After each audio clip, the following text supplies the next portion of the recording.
seen site d'information Sine TV nekkee fii ci diwaanu Fatick andi leen lu bees tàkk lépp lu jëm ci wàllu sport culture éducation santé ba ci politique wala sax information ñu leen di proposer ay vidéo yu mucc ayib yi nga xamante ne dafay topp lépp lu jëm ci wàllu actualité Sine TV nekk fii ci diwaanu Fatick toogal fi région bu Fatick ak Sénégal Sine TV jokkoo jàll.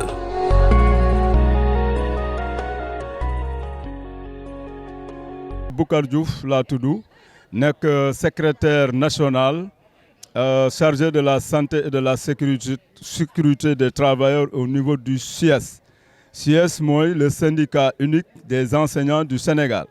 Bon ñu ngi fii école Salif Ba centre de vote la ñu ngi voté waaye nag am na ay problème yi mooy am na ñoo xamante ne dañ leen transféré fii te waruñ fii voté loolu problème administratif la.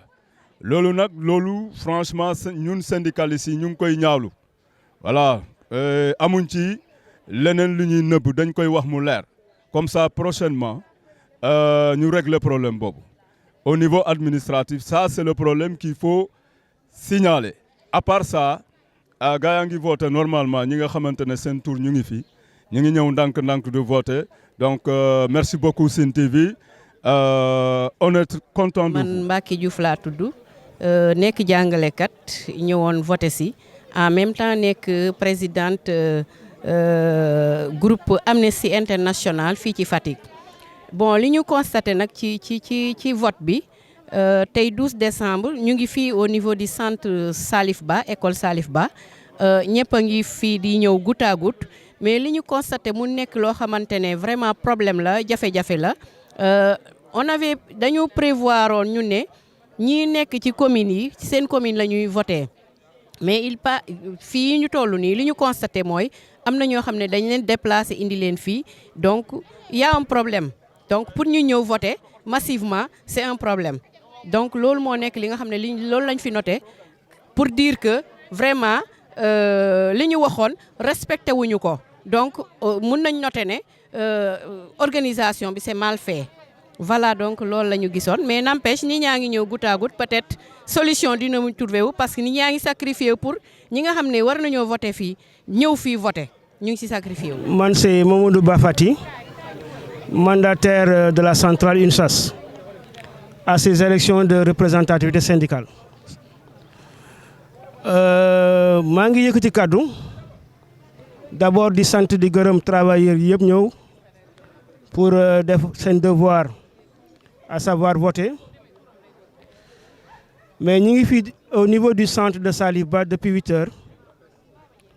Mais depuis 8 heures, malgré le fait que le vote se déroule, mais il y a beaucoup de problèmes. Il y a beaucoup de problèmes, il y a beaucoup de couacs. Aussi bien au niveau de Fatick qu'au niveau des autres arrondissements, il y a beaucoup de problèmes. Et le problème, c'est que le travail n'a pas été fait à temps. L'autorité ne l'a pas fait correctement. Et quand on dit l'autorité ne l'a pas fait correctement, il s'agit du préfet qui est le responsable de ces élections. Maman waron def carte électorale très tôt. Maman waron def dispatching associé sur les acteurs. Et lolo, à la base, le préfet ne l'a pas fait. Il a associé les acteurs tardivement. C'est à la suite d'un forcing même qu'il a éclaté la carte électorale. L'olmo dural quoi qu'il fait mieux. Ce matin, des collègues, des travailleurs sont venus du école, l'école Mbouban, l'école Darel 2, l'école Diaglé, nous, Mboudaï, nous avons un tour sur l'ici. Donc, ce n'est pas normal. C'est des travailleurs qui sont là, ils ont le droit de voter, nous devons voter. Nous demandons pour voir que le préfet, il ne nous reçoit pas. On ne peut pas être en pleine campagne, en pleine élection, nous n'est que le responsable de ces élections, il dit qu'il ne reçoit pas. Les politiques à ces élections, l'entière responsabilité revient au préfet. Et ça, je ne le dis pas au nom de l'UNSA, je le dis à l'intersyndical des centrales qui sont associées à ces élections. Donc, on va continuer à faire les élections.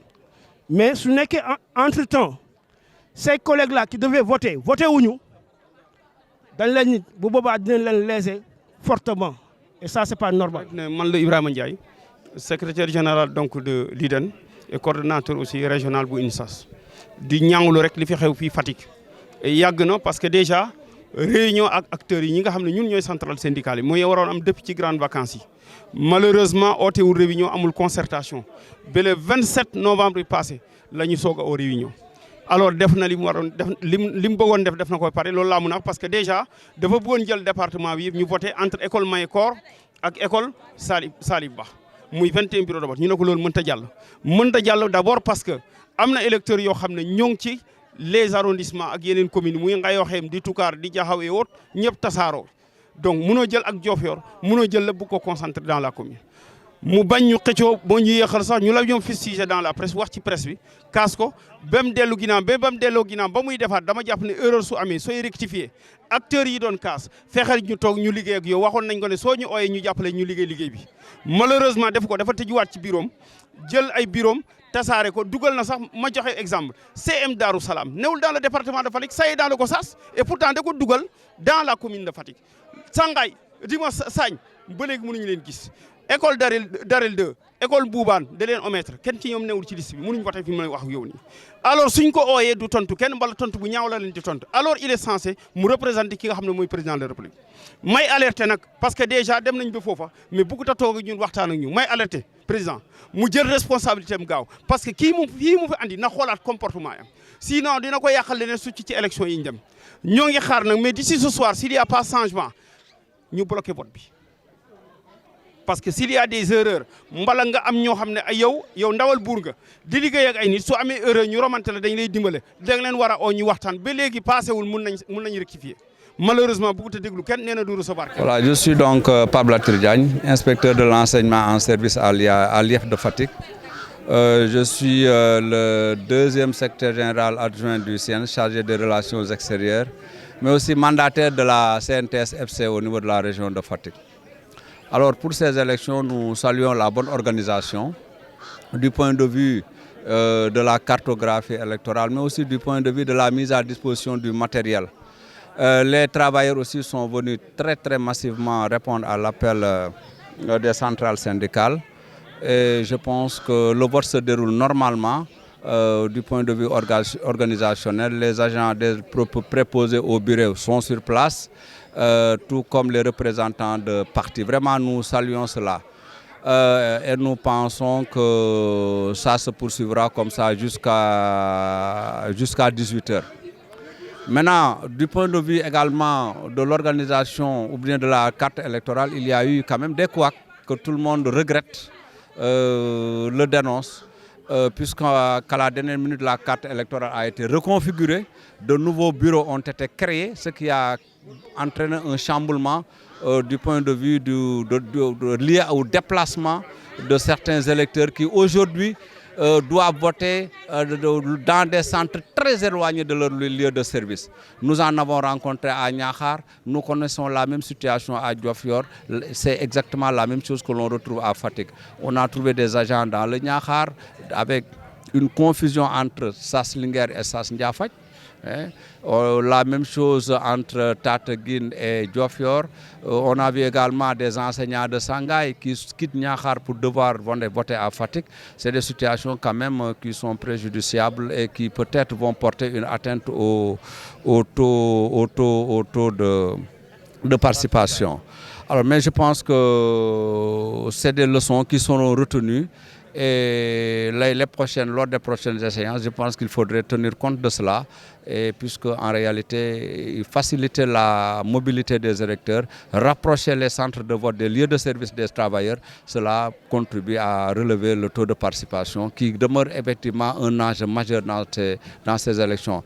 Mais en tant que mandataire, nous saluons la mobilisation des travailleurs, puisqu'en réalité, ça nous renseigne sur la prise de conscience de l'importance liée à ces élections. Tous les travailleurs se sont mobilisés pour venir accomplir ce devoir et je pense qu'ensemble nous pourrons contribuer à l'amélioration des conditions de travail mais aussi des traitements. C'est Mohamed Pam, inspecteur régional du travail et de la sécurité sociale de Fatick.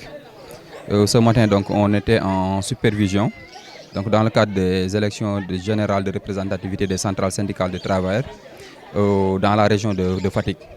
Et comme organisé chaque 5 ans, donc ce 12 décembre 2023, on est en train donc dans tous les établissements, dans tous les 46 départements, de procéder donc au vote. Nous avons constaté quand même que ce vote-là se passe plutôt bien, en tout cas ici dans le département de Fatick. On est parti à Niakhar, au centre donc de formation professionnelle, où on a relevé quelques manquements, c'est-à-dire donc le nom de quelques établissements qui en réalité donc devaient voter à Niakhar, donc au niveau du centre de formation professionnelle, mais qui ont été amenés ici au niveau de Salifba, donc dans la commune de Fatick. On a parlé avec ces électeurs-là, ils ont compris que quand même dans toute organisation, il ne peut pas y avoir donc d'incident.